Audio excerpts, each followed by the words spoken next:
was a marketplace as well as a civic center. It was a place to buy and sell things as well as a place to meet people and discuss all kinds of topics. Things from business to politics to bigger topics like the divine and the nature of the universe.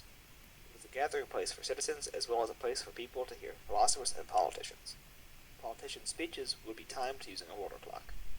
The southwest part of the Agora was mainly political buildings like the Tholos and the Bouleuterion. The Agora is one of the best places today to learn about the Greek people due to its many functions in the Greek society. Like how it was a place where you could see democracy coming to life with political buildings such as the Tholos and the Bouleuterion. Next is the Bouleuterion. The Bouleuterion was a meeting place for the Senate. The Senate was roughly 500 members in size, and they could all be found inside the Bouleuterion discussing political matters.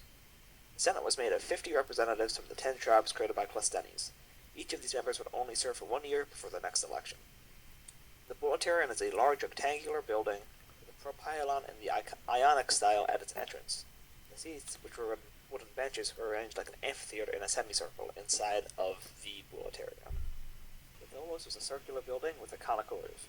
The roof was made of terracotta and held up by 6 interior columns. The Tholos in Athens was 60 feet in diameter. Tholos would be occupied by a 50-man executive committee consisting of members from the Senate any time the Senate was in session. Any time, at least one-third of these members would be living inside of the Tholos in order to deal with any unexpected issues. These members would work in shifts and would cycle so that all members would have equal time throughout the year. There was a small kitchen at the north side of the building, as well as other accommodations for the council members who would be living inside it. The Stoa of Attalos was a great work of Greek architecture that was built between the years of 159 and 138 BCE. This stoa, unlike many of the other stoas in the Athenian Agora, was funded by King Attalos II of Pergamon as a thank you for all of his time studying in Greek Athens during his youth. He gave to the Agora a 2-story covered walkway used by the people that housed the epicenter of commerce for the citizens of Athens. It was a central place where people could go shopping for nearly anything that they may have needed, whether it be food, clothes, oils, or any of the other common Greek goods. Let's take a closer look at the Athenian Agora. When a person entered the Stoa, they would be greeted by Doric-style columns that would actually start 6 feet above the ground. They rested upon an unfluted cylindrical marble, so that those that touched the column would not wear down or chip at the fluting over time. The Doric column's spacious frieze allowed for natural light to flood the hallways of the Stoa. This was not the only light source, however, because many of the other stores on the floors were lighted by small windows on their back wall. After walking in, the next set of columns they would see were the Ionic-style colonnades. Beyond those would have been the 21 stores on the western side of the hall, and if you were to go up the staircase on either the north or the south end, you would have been greeted by the other 21 stores on the second floor. For reference to the daily lives of the Hellenes, this building was used as the central hubbub for any shopping needs in the Athenian Agora. As we explore the ancient empire of Rome, really one of the most iconic buildings is the Flavian Amphitheater. Popularly named the Colosseum, the arena towered over the southeast end of the Roman Forum. When we examine it, the building is truly a significant piece of how we view the Roman Empire at the time. As the Romans seized countless areas of land, daily life in Rome for the average citizen dramatically altered due to a strong urbanization movement. The Roman Empire had become so large, giving people more time for their own interests. With this in mind, people saw fighting as the ultimate entertainment, and as a result, the Colosseum was a place where criminals and professional fighters would fight animals to the death.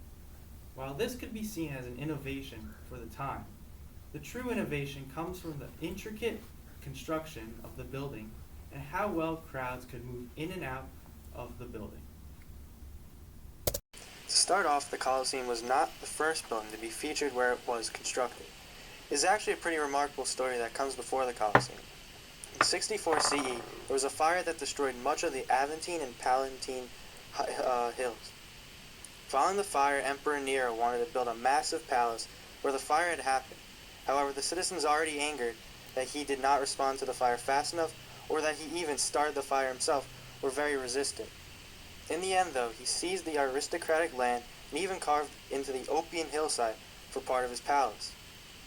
Turning to architects Severus and engineer Celer, Nero's palace, named the Domus Aurea, featured 140 rooms with ceilings up to 11 meters tall, along with 30-meter tall bronze statue of Nero as a sun god. Along with this, a circular banquet hall, which rotated day and night, used water pressure to drive it, and he also had rooms with waterfalls running down the walls. As you can see, while his palace was used for self-pleasure, it truly was an innovation that, if he used correctly, could have been monumentous for the empire. In the end, though, Nero would later commit suicide and his building would be taken apart and would later be the site of the Colosseum, which uses the colossal side of his statue as the name for the building. Moving on to his successor, Vespasian, instead of building a pleasure palace for himself, he wanted to shore up his image by building one for the people. The Colosseum was able to hold 50,000 people, making it the largest amphitheater in the Roman world. However, with its size came careful planning to ensure stability. First, being built near a lake, it had to have drains to dispel water. Second, the foundation used concrete ranging from 13 to 42 feet. In doing this, the ground level was raised almost 23 feet, allowing for people to look up and fascinate about its size and see how strong the Romans truly were.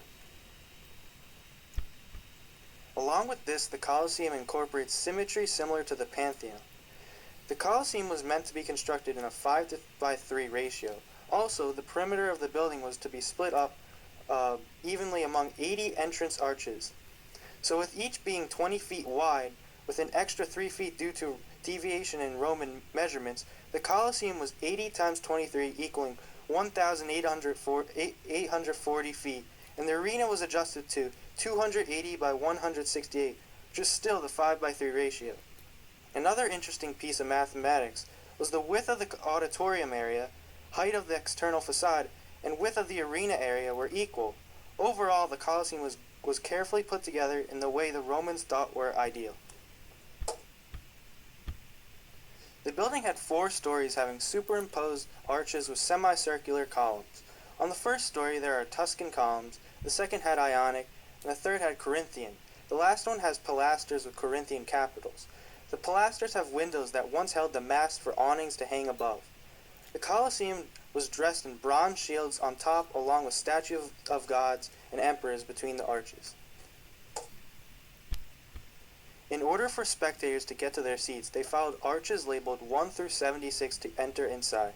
There were 4 grand entrances not numbered for royalty and important people. Each floor had grand circular promenades decreasing in decoration as you went upward. Unlike the other floors, the first had marble flooring with stucco ceilings. As the other amphitheaters suggest, the seats had 40 centimeters of width with 70 centimeters of legroom, not the ideal amount of space nowadays. Each level was separated by entrances and staircases, along with marble and iron dividers. The top section even had a 5-meter high wall.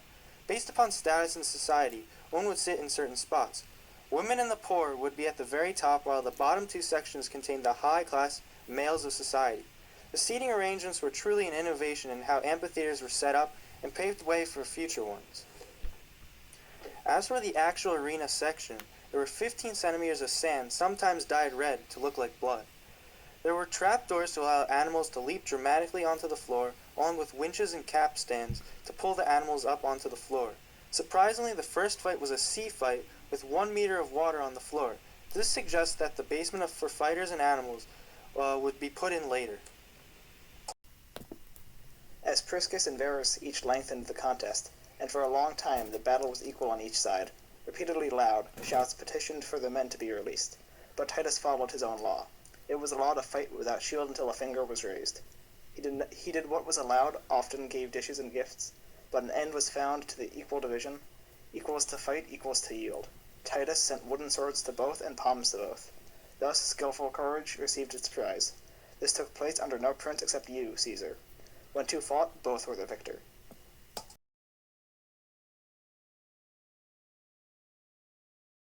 In the end, the Colosseum was truly an innovation of entertainment and Roman culture, showing how powerful the empire was at the time and how different the building was from traditional Greek and Roman architecture. When talking about the Trajan market, there's 2 guys we really need to know about, Trajan and Apollodorus of Damascus. Trajan was born in modern-day Spain and was most likely of mixed Hispanic-Italian descent. His original name was Marcus Ulpius Trajanus, but he became known as Trajan during his reign. Trajan's father was the first in his family to serve the Roman Empire, eventually becoming the ruler of Baetica, a region now known as Andalusia on Spain's southern rocky coast. As his father rose through the ranks of Roman hierarchy, so did he, and he spent much of his early life serving in various positions in Rome. After the Emperor Nerva passed away, Trajan assumed the throne. Trajan quickly earned the reputation of being a good emperor and was exceptionally popular with the Roman people during his rule, so much so that they actually referred to him as Optimus Princeps, meaning first best citizen. The Forum of Trajan was constructed during his rule as a public space instead of his own private area. This is important because it highlights who Trajan was as an emperor, something of a man of the people. Now, Apollodorus of Damascus was the architect behind the Trajan Market and Basilica Oppia. He was a military engineer who worked under Trajan during the Dacian Wars and is notable for designing a bridge used to cross the Danube River. Some ancient accounts say that Apollodorus was executed by the Roman Emperor Hadrian, but scholars are unsure of whether or not this is actually true. Okay, so let's take a look at the work now. Focus in on two parts of the work, the Trajan Market and the Basilica Oppia. Pictured right now is the Trajan Market, which served as a marketplace in Imperial Rome and is often referred to as the world's oldest shopping mall. It was constructed between 107 and 110 Common Era. The market has 3 different levels and is built into the hillside behind it. These levels are connected by staircases which provide access to different corridors. The road at the top of the Trajan Market was called the Via Biberatica, from the Latin root bibere, which means to drink, presumably for its stores which sold beverages. The stores in the market also sold many food items, including vegetables, fruit, wine, oil, and spices. As you can see in the picture, the stores lined the sides of the main corridor, providing a permeable storefront for the ancient Romans to get what they need. I would also like to point out the bricks. You can see here that buildings were made out of concrete faced with bricks, but during its time stucco would have likely covered the walls as well. If you look at the arches here, you can see brick pilasters, which are pillars protruding from the walls that support the sides of the arch. On the second level, the arches have bases and capitals made out of travertine limestone. You can see in the picture here that the main face of the complex was a curved horseshoe of storefronts. The complex included a covered market, storefronts, and, on the 3rd floor, the equivalent of office buildings connected to the ceiling with buttresses.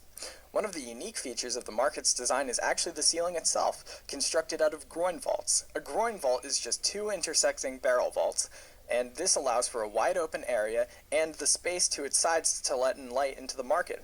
Here's what the ceiling looked like. Now, the basilica was also located in the Forum of Trajan and was used as a civic building of sorts, in which business transactions and trials would take place. The main hall was lit by a clerestory and supported by a colonnade. The columns in the clerestory are of the Ionic order.